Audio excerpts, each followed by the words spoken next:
Death and the Cornish Fiddler by Deryn Lake. Side 9. Lord Godolphin poured from a glittering decanter and passed John a glass, which he raised. "Your health, sir." "And yours.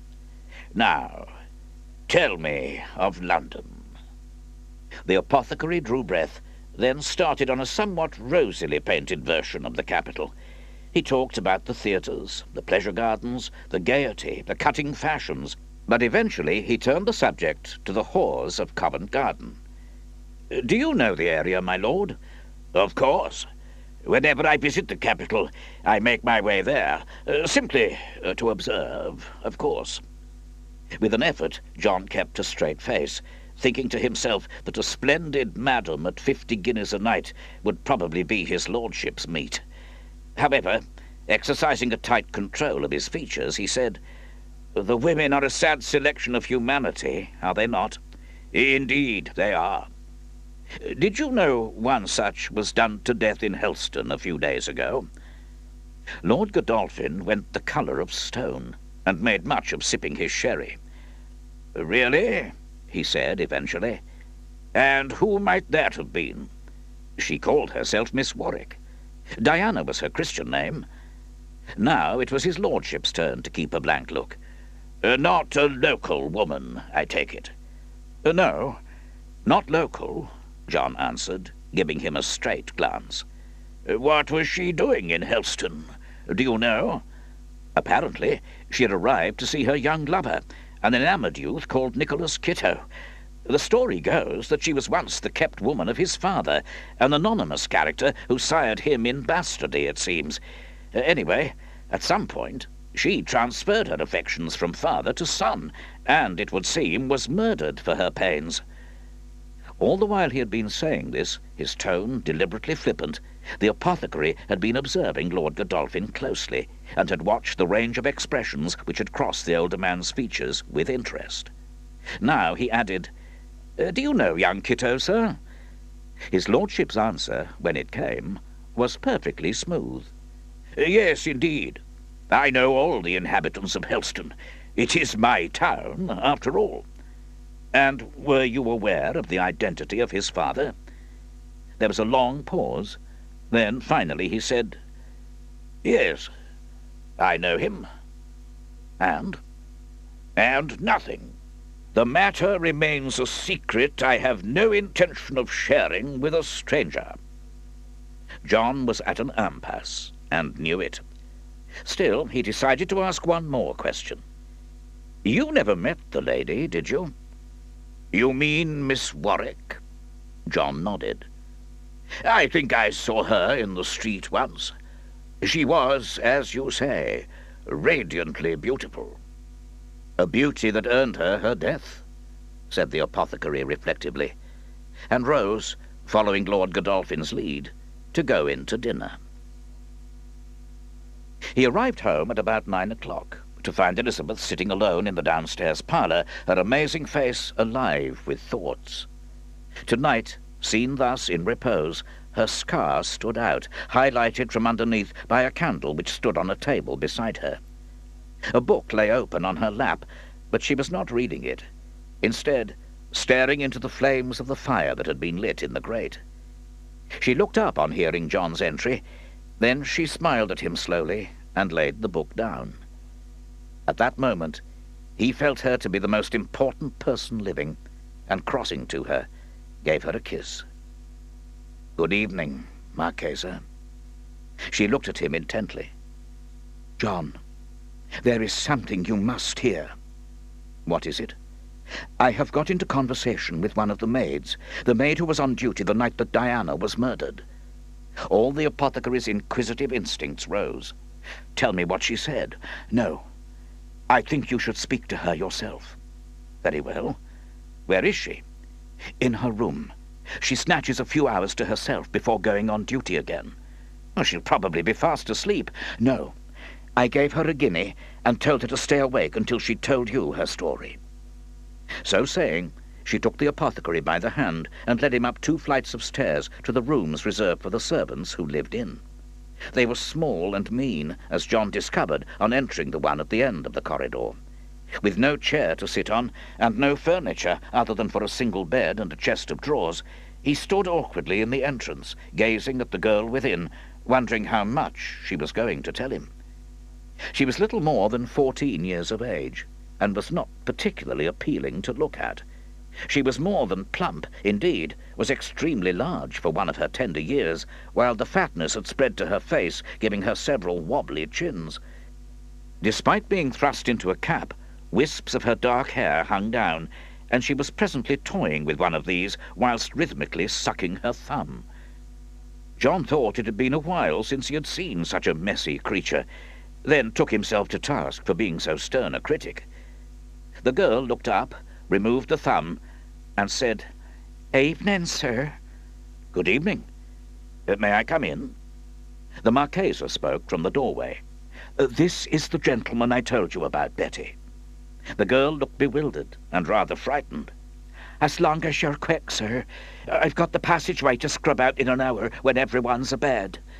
She twiddled her hair and popped the thumb back in, staring at him wide-eyed over the comforting digit. "We'll be rapid," John answered, stepping into the space which was no larger than a big cupboard. Elizabeth, meanwhile, stayed by the door, which she had somehow closed behind her. "Now, my girl," said the apothecary, deciding to try the masterful approach, "tell me what you saw on the night that Miss Warwick died." The thumb came out, hovering moistly by the mouth in case it should be required. "Well, sir, I was coming down the stairs the first time, and I saw Miss Warwick climbing up with that handsome gentleman with the lovely voice." "Mr. Painter?" "Yes. Well, I stands back in the shadows, and I sees them go into her room, and they was kissing and cuddling and everything." "I can imagine," John said, giving a lopsided grin. "When they'd gone in, I continues on my way down, and I could hear 'em inside." "What were they doing, do you imagine?" "It, sir. You should have heard that bed creaking." "I see. Very interesting." The thumb went back in for a couple of rapid sucks, then was removed. "But that's not all, sir." "No?" "No. I sees a couple of other men go in later." Now the apothecary really was interested. He leaned forward. "Go on." "Well, around midnight I was on my way up, and you'll never guess who I sees." "Who?" She lowered her voice conspiratorially. "Lord Godolphin himself." John's mobile brows flew. Was he going into Miss Warwick's room? "Yes, sir." "And she greeted him?" "I know, 'cause I heard her." "What did she say?"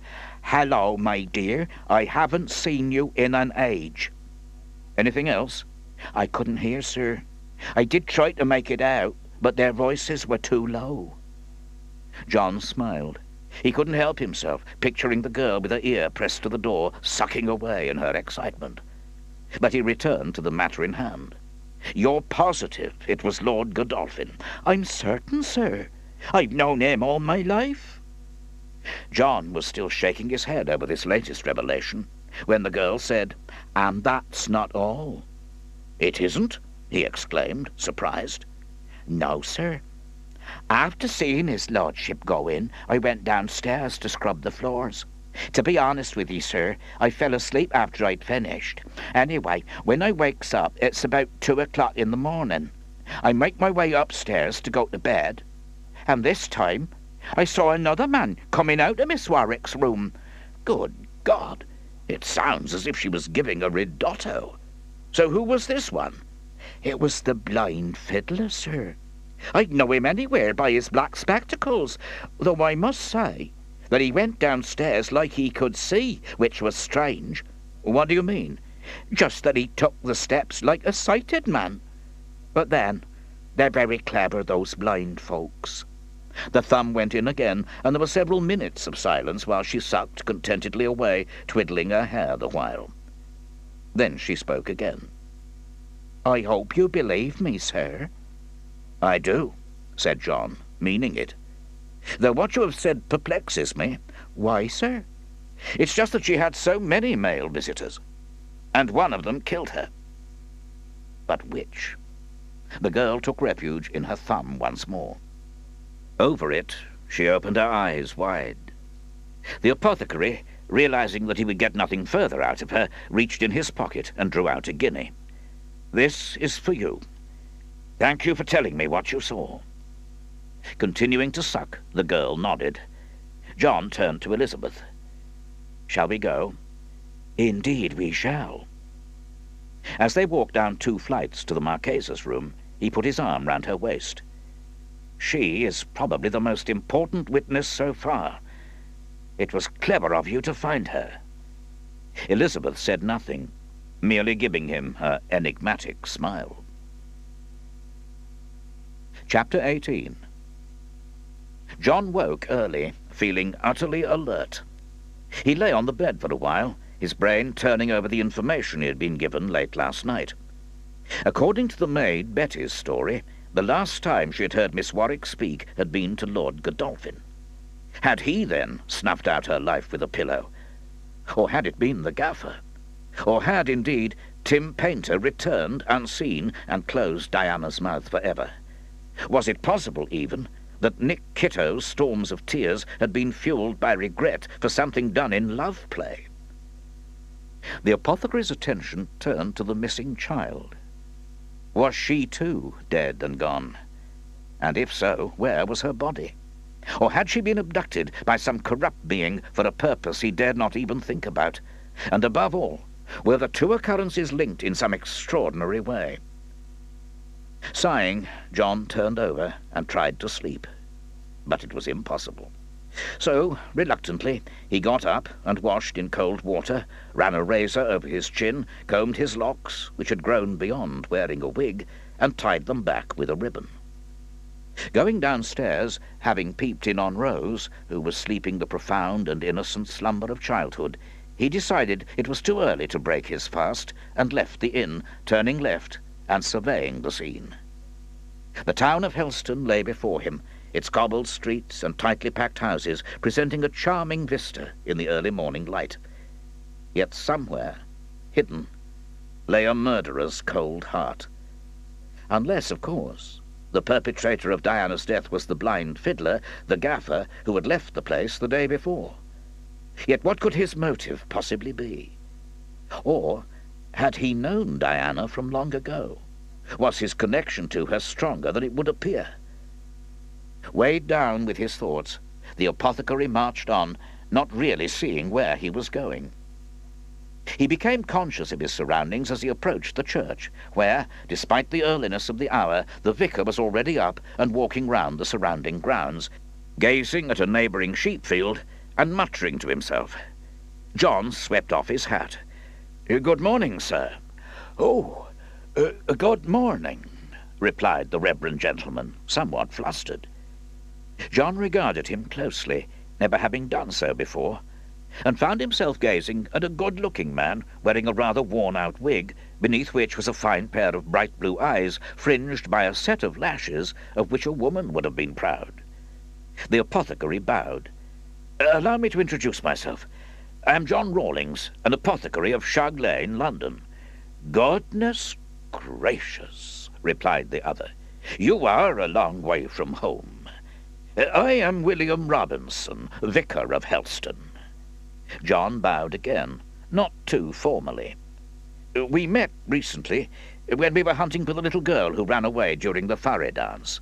"Yes, indeed. I hear the poor child has now vanished completely." "It's true enough, but no body has been found, and I'm beginning to wonder whether she has been abducted." The vicar looked thoughtful. "Of course, we get people from all over the West Country coming to see the furry. I'm afraid that what you suggest is not out of the question. Remember that I have come from London, so any villains could be here." Realizing what he had just said, the apothecary grinned broadly, and after a moment or two, Mr. Robinson let out a circumspect giggle. "Yes, how funny. But news of the child is indeed serious. Have you no idea of her whereabouts?" None at all. Her mother has gone to Wiltshire to get help. That gentleman you were with the other night, was he by any chance the little girl's father? Not he. He's her mother's lover, John answered unthinkingly, then wondered if he had been too frank before a member of the church. But the vicar looked unperturbed, merely placing the tips of his fingers together and saying, "I see." The apothecary asked another question. "Have you lived in Helstone long, sir?" "All my life, man and boy, except when I went away to study theology. I was curate to the late vicar, Mr. Halsall, and then took over his living when he passed away. I am very fond of the place, but I suppose that is obvious." "Indeed it is, sir." "Does Mrs. Robinson care for Helstone as deeply as you do?" "Alas, she too has been called to God." It was at that moment that John detected a movement in the distance, and turning, saw the door of Nicholas Kitto's house open, and a woman come striding out, heading purposefully for the church. Was this, the apothecary wondered, Nick's formidable mother, of whom he seemed more than a little frightened? He watched her as she came resolutely up the path, then slowed her pace as she glimpsed the fact that the vicar was not alone. "Good morning, madam," he said, bowing handsomely and sweeping his hat to the ground. "John Rawlings, at your service." She eyed him suspiciously, and John found himself thinking that she was shaped exactly like an egg, going outwards both front and back from her head to her thighs. It was quite some while since he had seen such an unattractive contour, and try as he might not to do so, he none the less stared. Mrs. Kitto, for that is whom he presumed her to be, said, "Ah, Reverend, good morning to you. May I have a word?" "Certainly, madam, if you can wait a moment or two. I am in the process of bidding farewell to Mr. Rawlings here." The woman gave John a sickly smile. "Good morning, sir. I am Harriet Ennis." She curtsied very fully, and had some difficulty in rising. The apothecary bowed neatly. "Forgive me, madam. I thought you must be Mrs. Kitto, and Nicholas your nephew." "That is partly correct," she answered, just a shade too quickly, as if what she was saying had been often repeated. "Nicholas is indeed my nephew. He is my late sister's child. She was a Miss Ennis, but married a Mr. Kitto." John put on his best sorrowful face. "And she has passed to her rest." "Yes, indeed. I attended her at the birth, but alas, it was too much for her." "And Mr. Kitto Senior?" asked the apothecary in saddened tones. The vicar cleared his throat. "He died before the child was born. Lord forgive us." "What a wretched tale," said John, and gave Nick's female relation a beatific smile. He turned to Mr. Robinson once more. "Well, sir, I must be off. It has been so nice conversing with you." "Likewise, my son. God bless you." "Thank you." Placing his hat onto his head with a flourish, John Rawlings started to walk away, but not before he had taken a good look at the hair colouring of the ovate woman. It was, as he had known it would be, definitely red in shade. So that was it. She matched the description Nick had given him exactly.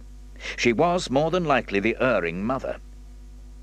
It was rather difficult, the apothecary concluded, to imagine her being sinful with anyone, let alone ending up saddled with a bastard.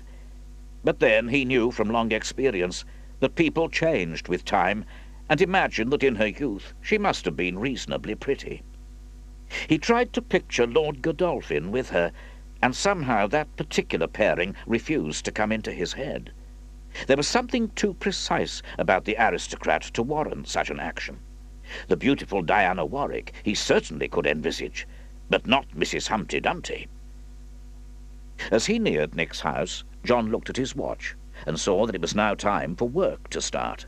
He was therefore not in the least surprised when the front door flew open, and the young man uppermost in his thoughts appeared in the entrance.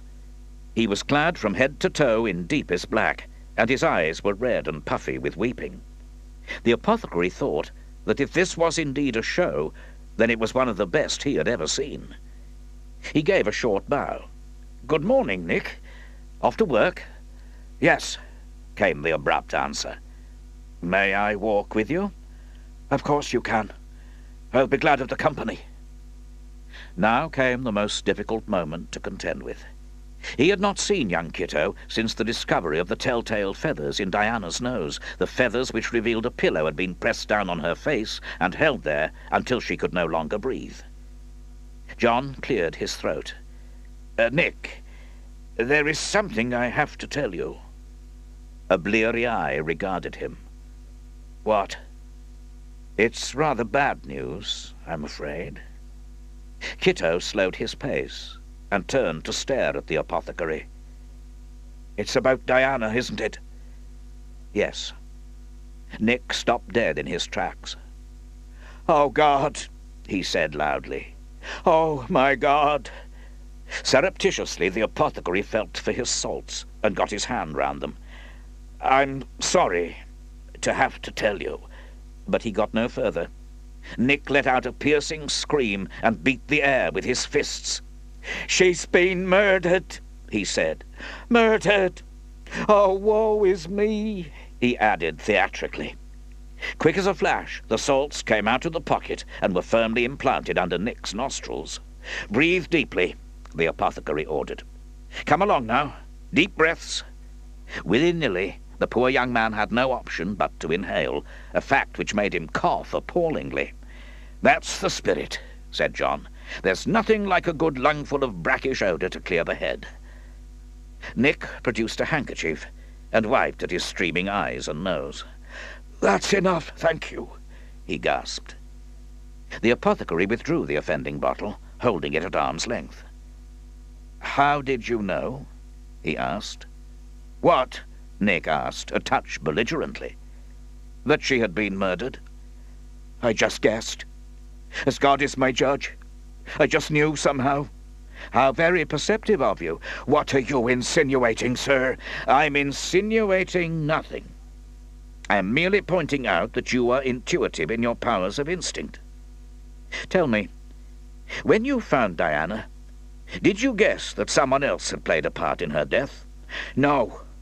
You know damned well I didn't." John decided to change the subject. "Look, Nick, are you fit to go to work? Or would you rather leave it for today?"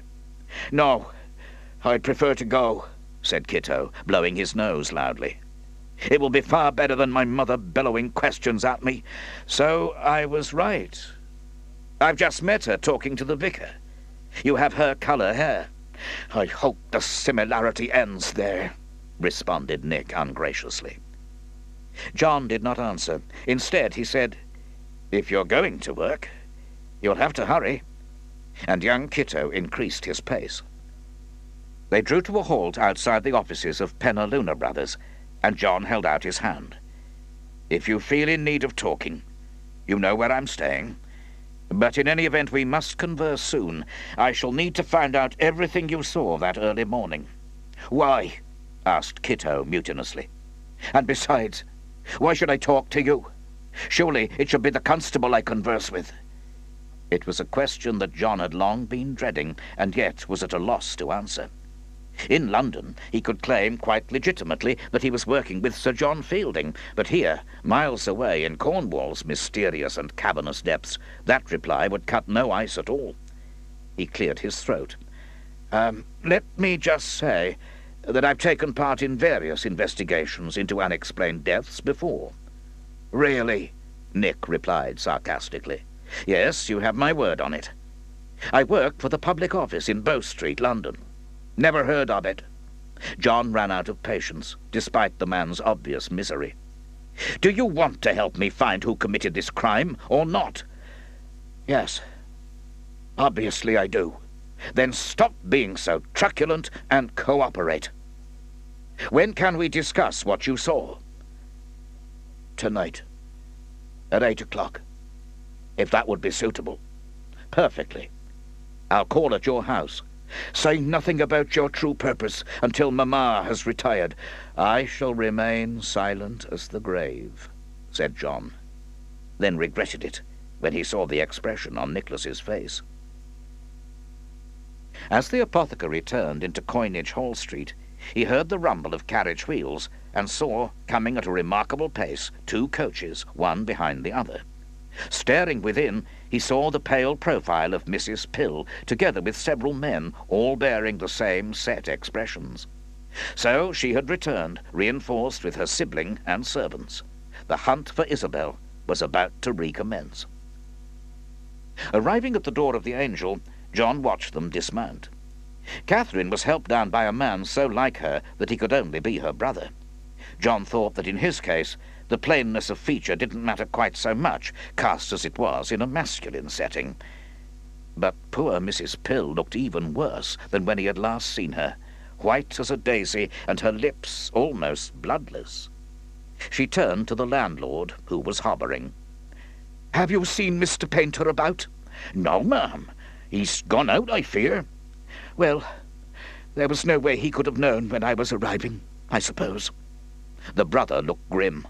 "Don't make excuses for the bounder. He should have been waiting for you." John, not wishing to get embroiled in a family disagreement, crept on down the road, heading for the Blue Anchor, but was, unfortunately, spotted. "Oh, Mr. Rawlings!" Catherine cried out. "There you are. This is my brother, Jasper Hughes." John bowed and said, "How do you do, sir?" "May I present John Rawlings? He's an apothecary, and has been most tremendously kind to me, as has been his travelling companion, the Marchesa di Lorenzi." "I'm delighted to meet you, sir," said Jasper, bowing back. Meanwhile, an aged porter, assisted by the landlord, and the bevy of servants accompanying Catherine and her brother, were carrying in various bags and trunks. She turned to John. "Tomorrow we start to search this town from top to bottom. Nowhere shall go unnoticed. I am determined to find Isabel." John looked sombre. Supposing she is in Low Pool, trapped beneath somewhere. Jasper spoke. "From what you've told me, I think she's been kidnapped." Yet again, the picture of Gypsy Orchard's face came vividly into the apothecary's mind. "I don't believe that, somehow," was out of his mouth before he had time to think. Mrs. Pill looked sick. "So you think my daughter is dead?" The apothecary shuffled his feet. "Well, it's not fair to quiz the chap so," said Jasper. "Now, Catherine, my dear, why don't you rest for a while? The journey has exhausted you. Meanwhile, I'll locate Painter and tell him we are here." She turned to John. "Yes, I'll go and lie down. But please inform the Marchesa of my arrival. She was so kind to me." The apothecary bowed. "Certainly, madam." He said to Jasper, "I think I know where he might be, if you would care to accompany me." "I was going to suggest that you give me a tour of the town, sir." "I will certainly do so later. But first I must speak to the Marchesa, and also to my daughter. I was out before either of them were up." "But of course. I shall wash the stains of the journey from my person and meet you outside in 30 minutes, if that is acceptable." "Perfectly." John walked into the entrance hall and was pleasantly surprised to see the Marchesa and Rose dressed for the street and about to take the air. Elizabeth shot him one of her amused glances. "Up early, I see." "I've much to tell. But first, a message. Mrs. Pill is back with her brother and several male servants. I shall seek her out later." Rose piped up. "Have they come to look for Isabel?" "Yes, sweetheart." "But she's drowned, isn't she?" "I think so. Yes." The Marchesa lowered her voice. "Have you seen any of the men that Betty mentioned?" "Only Nick. And how is he?" "Weeping and hollering fit to burst." "Is it to cover guilt?" "I'll let you know later." He escorted the 2 females to the door and walked a little way up the street with them. Then he turned and sauntered back to the inn, where, after a few minutes, Jasper Hughes joined him, and they made their way to the Blue Anchor. Very much as John had suspected, and despite the earliness of the hour, Tim Painter was standing by the bar holding forth to a group of cronies. What happened next was so quick that nobody was prepared for it. On seeing him, Jasper entirely lost control and flew to where the man stood. "You damnable bastard!" he shouted, and with that swung a fist into Painter's handsome face. "Hey!" croaked Tim, and having said that, plunged to the floor where he lay motionless. "Good God!" exclaimed John, and fetching his salts from his pockets, knelt down by Painter's prostrate form. Jasper, wiping his hands on his sides, calmly stepped over them. "A jug of ale, if you please," he said, and smiled benignly at the world. Chapter 19. It had all been so quick that for a moment no one in the room, with the exception of John Rawlings, said a word. Then a rumble of remonstrance came from the lips of Tim's cohorts. "What who done it him for?" "Aye, that's what I'd like to know." Jasper eyed them. "I downed him because he's a trifler with women's affections, and the woman with whom he's currently involved happens to be my sister." He looked down at where the apothecary knelt at Tim's side.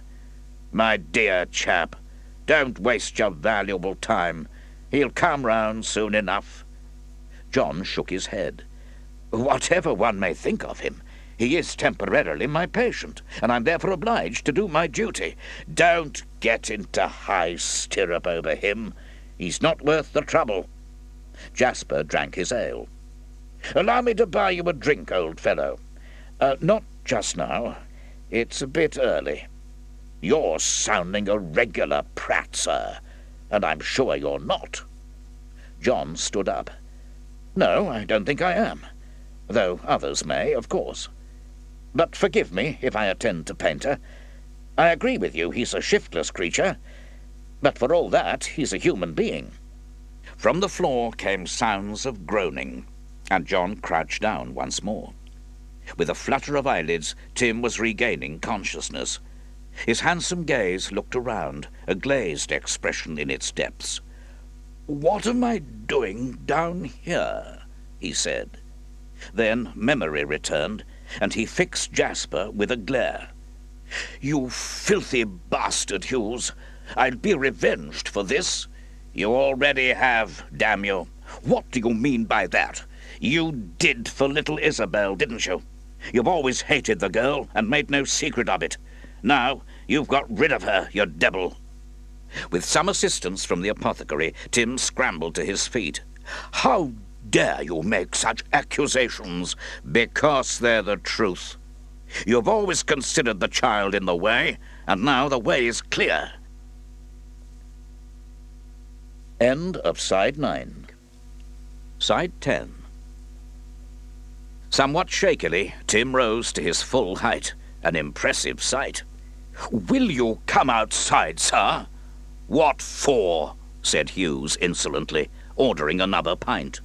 "Because I intend to give you the thrashing you richly deserve." "You? You wouldn't last 5 minutes." But Jasper got no further. A scream rang out from the doorway. Every head turned to see Catherine, even paler, crying and wringing her hands. "Oh, stop it, for pity's sake!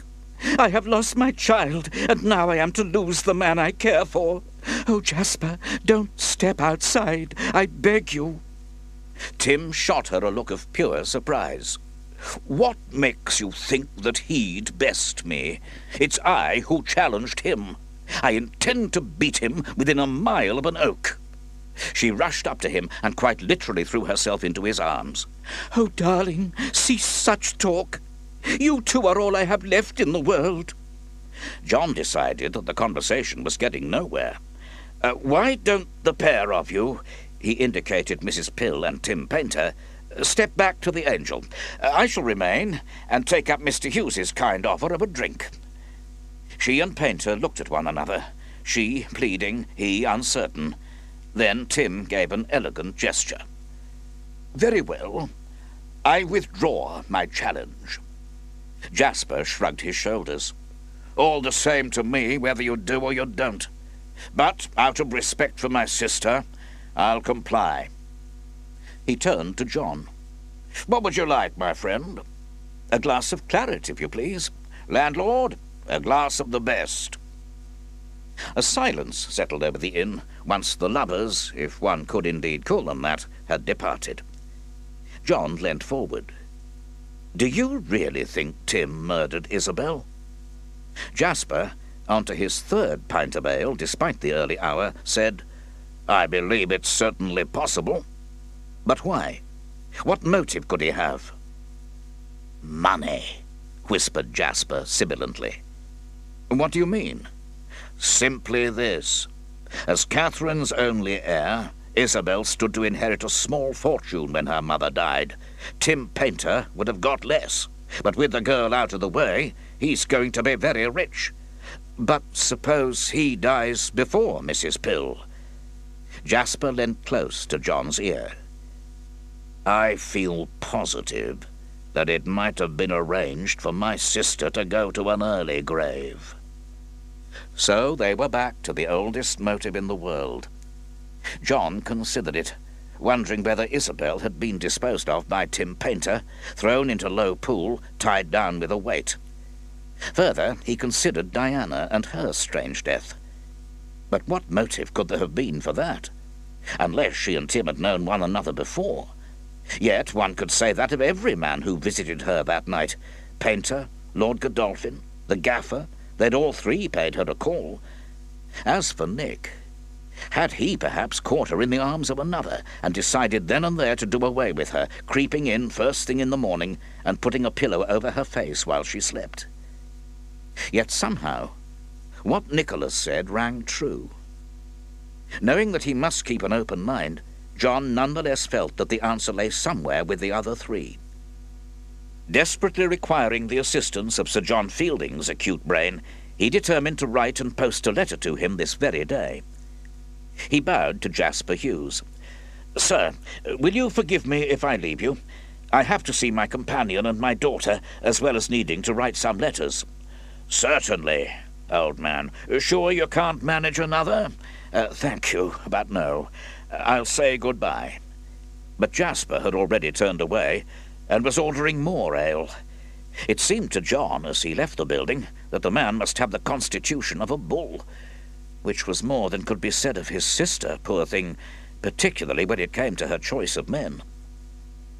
No sooner was he outside than he spotted Elizabeth and Rose perambulating slowly down the other side of the street. He called and waved his hat, and they heard him and stopped walking. Rushing across, John joined them. The Marchesa looked at him in a rather odd manner, John thought. But she followed this with one of her spectacular smiles, and he felt in harmony with her again. That is, until she spoke.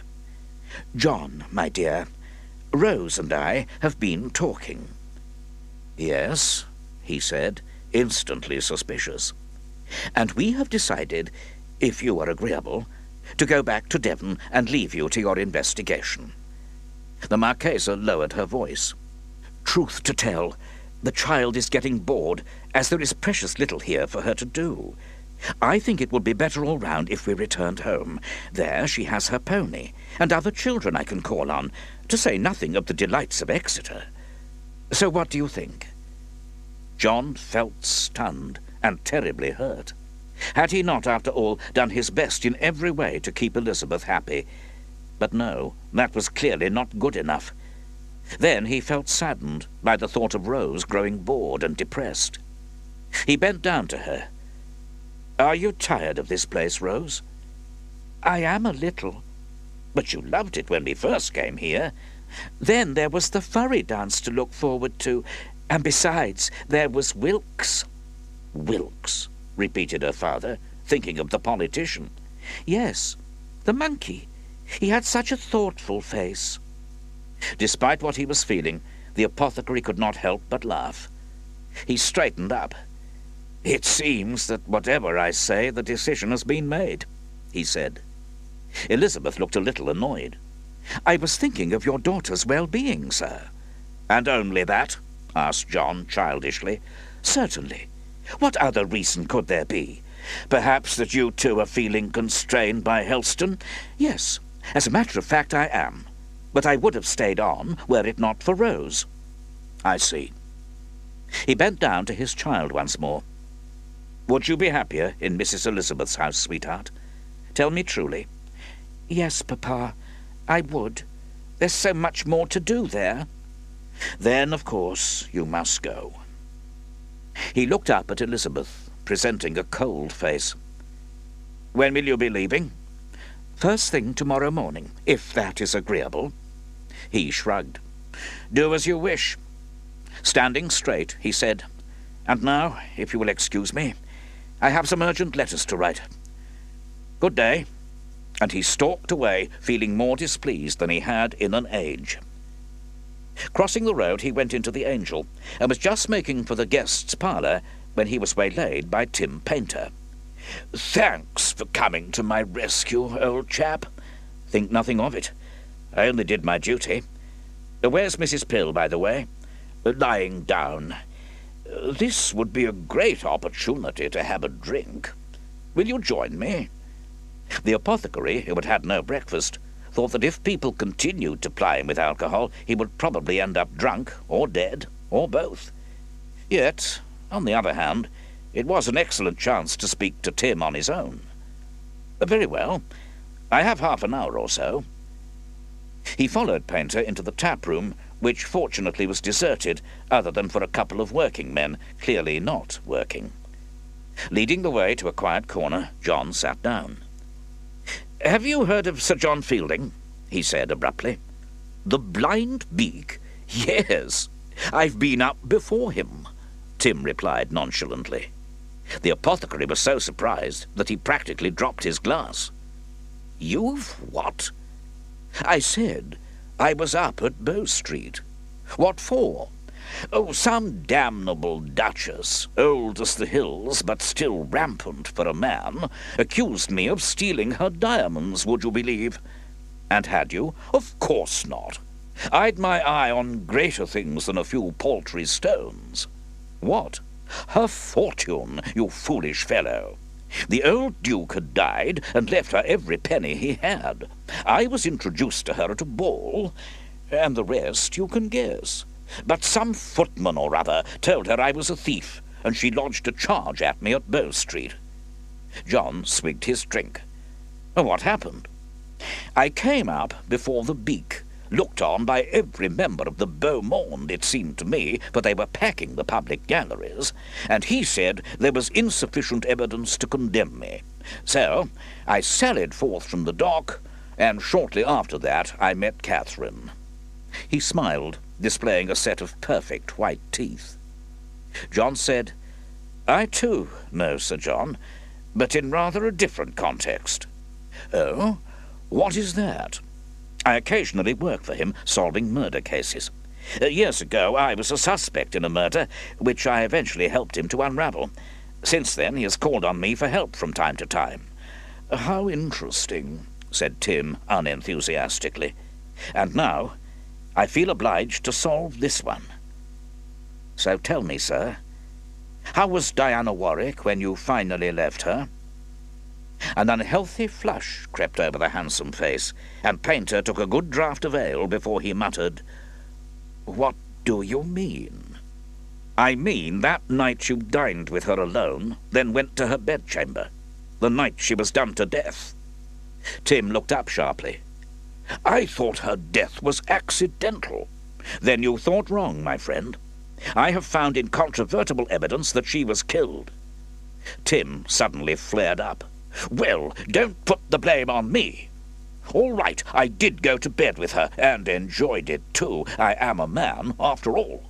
But I left her alive, and that's the truth." "What time would that have been?" "About 12 or so." "Why?" "Because Miss Warwick had several callers that night." Tim looked decidedly relieved. "Really? Who?" "I don't believe I should tell you that." "You must do as you think best. But I'll warrant one of them was the blind fiddler." It was John's turn to be surprised. "What makes you say that?" Tim leant forward confidentially. "He's not all he appears to be, you know." "What do you mean?" Painter looked vague. I'm not sure, but I'm certain I've met him before somewhere, and doing something entirely different, too. Anyway, Diana Warwick knew him. I caught them when I was wandering about town, talking in a most conspiratorial manner. Did you, now? Did you manage to hear what their conversation was about? No. They stopped as soon as they saw me. Or should I say, as soon as she saw me. John sat silently, then said, "It's a pity he's left Helstone." "He's not gone far, though," said Tim helpfully. Once again, the apothecary was amazed, and his svelte brows rose high. "You know where the gaffer is?" "Yes. He's in Redruth, playing at some gypsy gathering." "So that's where I can find him," answered John slowly.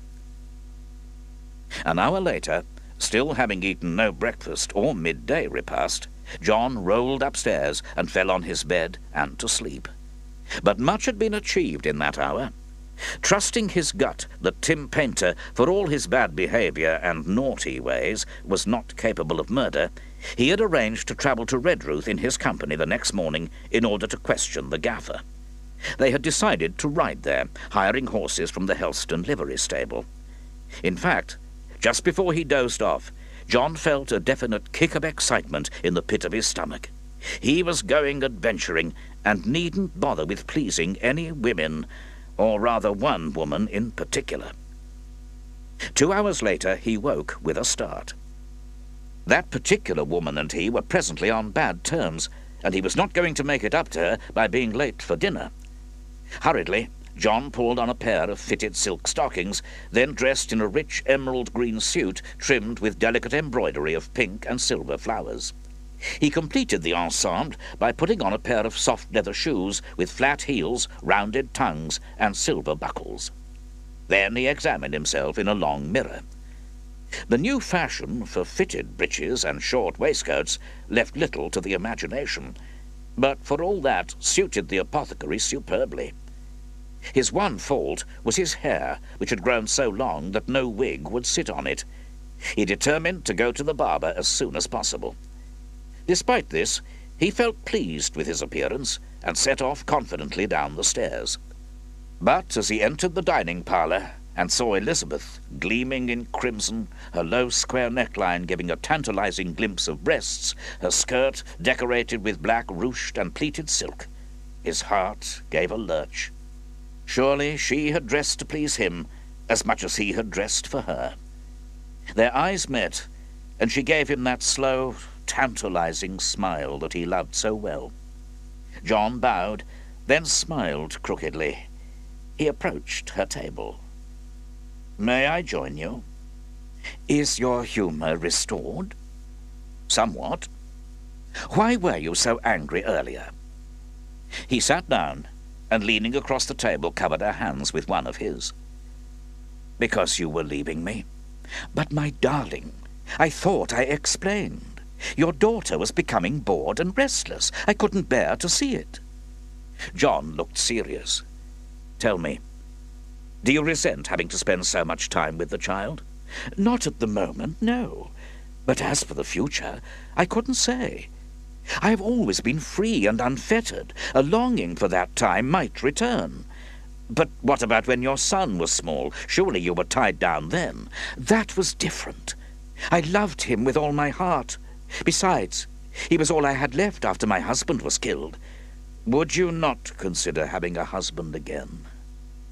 Again came that stupendous smile, as Elizabeth answered, "No, never again. I have reached a stage in my life when I want my independence. I wish to be unattached, to live and love as I please."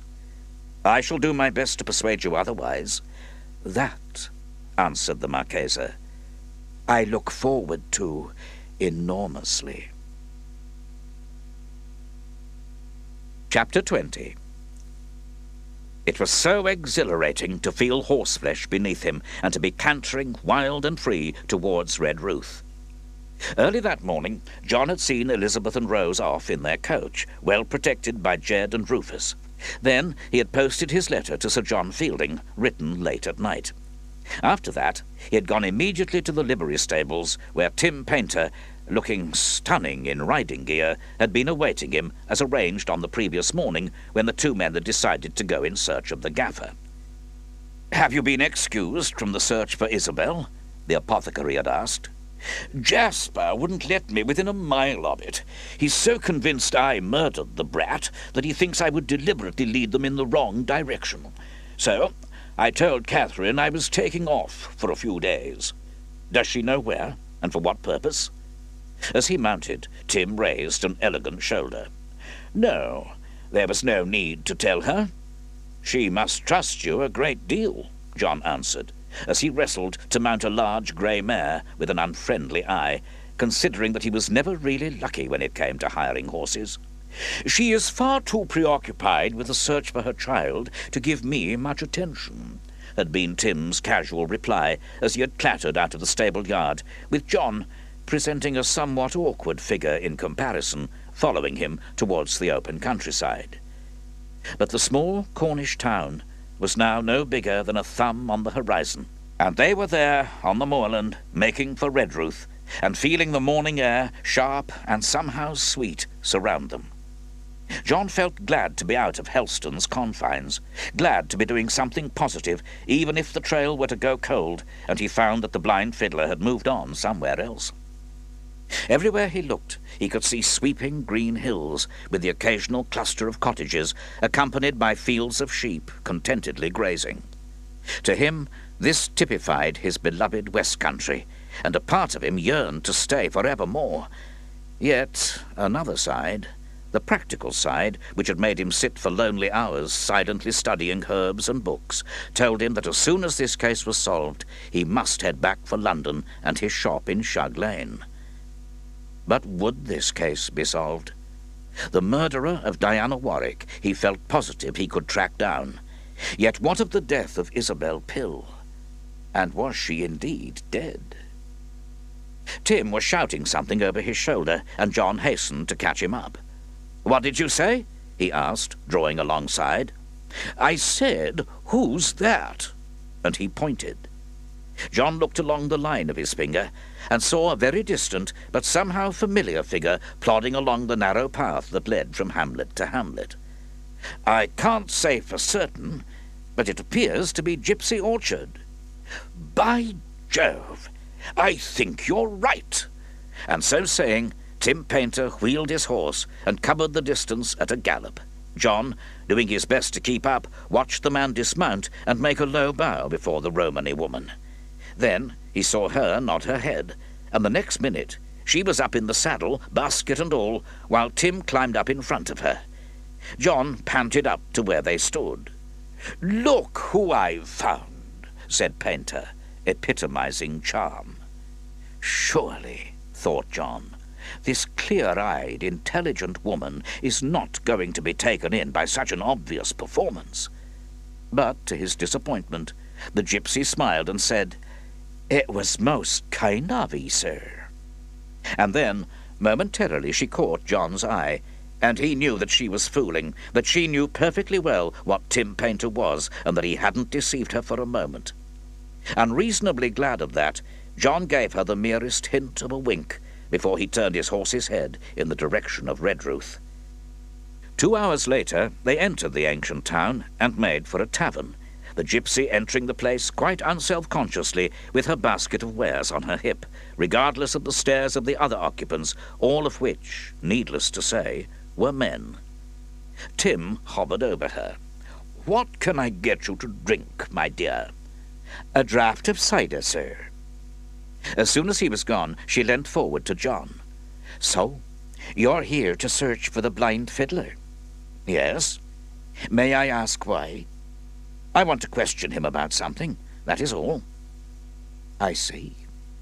And John had the extraordinary feeling that she actually did, that she knew precisely why he was here, and the reason for his wanting to see the man. "What do you know of him?" he asked. "The gaffer? Oh, he appeared at the Furry one year, and has been coming regular ever since." "How long ago was this?" She smiled slowly, shaking her thick plait of dark hair. "It'd be about 10 years or so." "And where was he before that, do you know?" "No, sir, I don't. Some people said he come from London, but nobody was quite certain." "London," repeated John, and became thoughtful. Tim Painter rejoined them with 3 foaming glasses. He raised his to Gypsy Orchard. "To the most charming gypsy it has been my good fortune to meet," he said, his handsome eyes all over her. "Well met indeed, sir. I was on my way to join the others, but you saved me hours of walking." "You were going on foot to Redruth?" "Yes, sir. How else would I get there?" She said it so simply that John laughed, but Tim creased his brow in a frown. "But you must walk miles." "Oh, I do, sir," she answered earnestly, though something told John that she was actually mocking. "How many miles a year?" Tim persisted, genuinely interested. "Hundreds, sir," replied Gypsy Orchard, and sighed. John was dying to laugh, enjoying the company of this intelligent woman and admiring her for the way in which she conducted herself. Tim, however, was determined to make himself memorable. "One day, when I have money, I shall buy you a small cart and horse." "That will be nice, sir. But surely you have money now." Yes, but not quite enough." At this John did laugh. In fact, was in the middle of letting out a great guffaw when he saw something that wiped the smile off his face. Into the tavern had come the brothers Colquite, of all people. Today they were dressed very similarly, in matching coats of a neutral shade of dun. "Good heavens!" he whispered, and indicated to the other 2 exactly what was happening. "What are that couple of old buggers doing here?" said Tim, clearly astonished. "For what purpose are they come?" Gypsy Orchard muttered, almost to herself.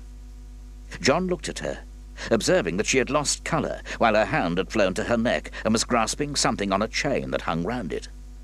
Obviously uneasy, she gazed with her great clear eyes to the place where the brothers had found seats. "I'm going to speak to them," said Tim, showing off. And getting up, he smoothed out his riding breeches, which fitted tight as skin, and sauntered over to where they sat. "How do, gentlemen? What brings you so far from home?" he asked jovially. They jumped guiltily. Then one of them smiled and said, "We've come to visit an ancient aunt." "Ancient aunt," echoed the other. "And have you brought the rest of your party?" Tim inquired blandly. "Mr. Sace and Mr. Reese are with us. The ladies are at leisure." Tim bowed. "Well, I'll bid you a good day, gentlemen." "One moment, sir. May we ask the reason for your visit?" Painter gave a broad grin. "Just surveying the scene," he said, and bowed once more. John looked at him as he returned. "You treated that with great élan, sir." Tim, appearing mighty pleased with himself, whispered, "They say that they are here to visit an elderly relative. Is there any reason to disbelieve them?" Gypsy Orchard spoke. "They are not to be trusted." John and Tim stared at her. "What do you mean?" "What I say. There is something odd about them." "In what way?" asked Tim, while John added, "Surely they're just a couple of harmless old eccentrics." She uttered one word, but it was a word that made the apothecary's hair rise on his scalp. "Wicker," she said. There was total silence.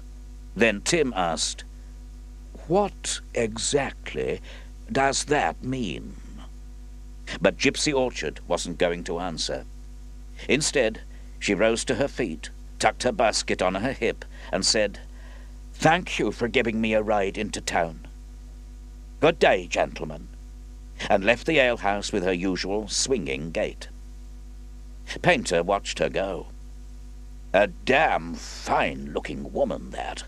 I wouldn't mind taking a stroke with her." John rolled his eyes. "As long as it's female, it will do."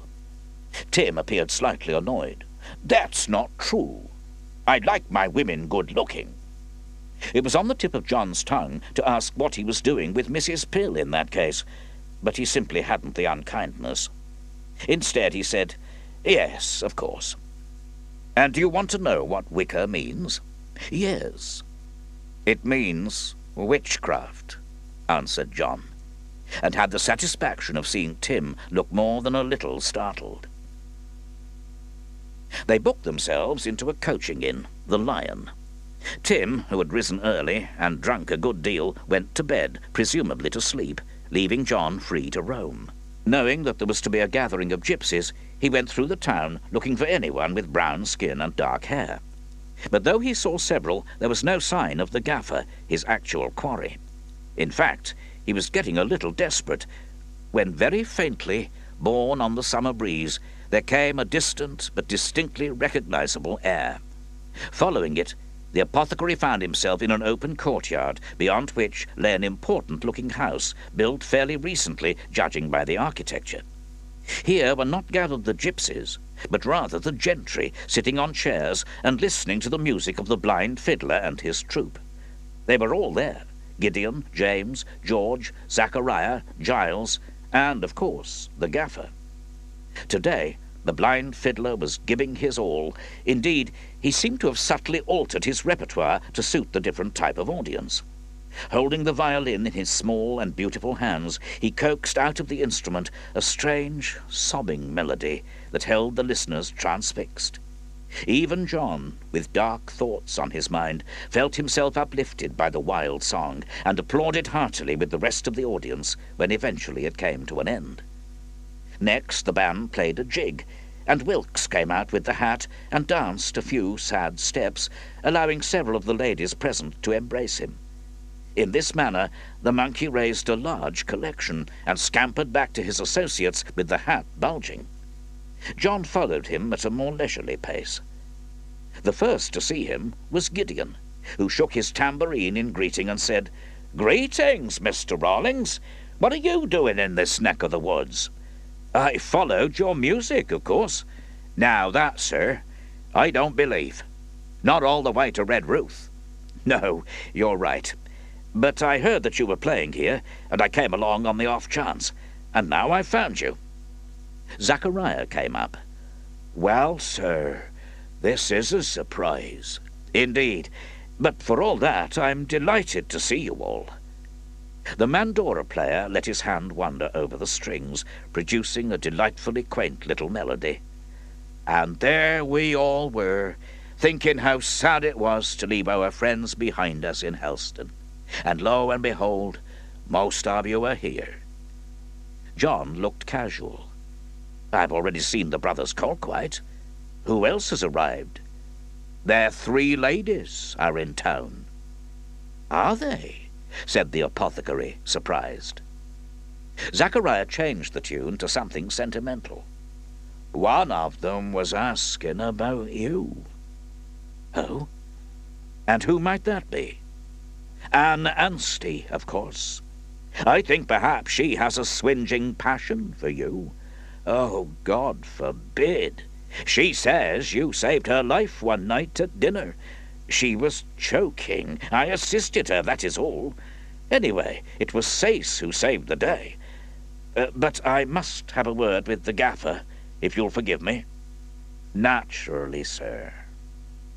Zachariah bowed and retreated, but John could feel his eyes boring into his back as he crossed to where the blind fiddler stood alone, turning his head to where the crowd was slowly starting to leave, chatting to one another on the way.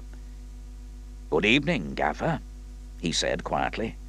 The man jumped and wheeled round. "Do I know you, sir?" "Aye, you do."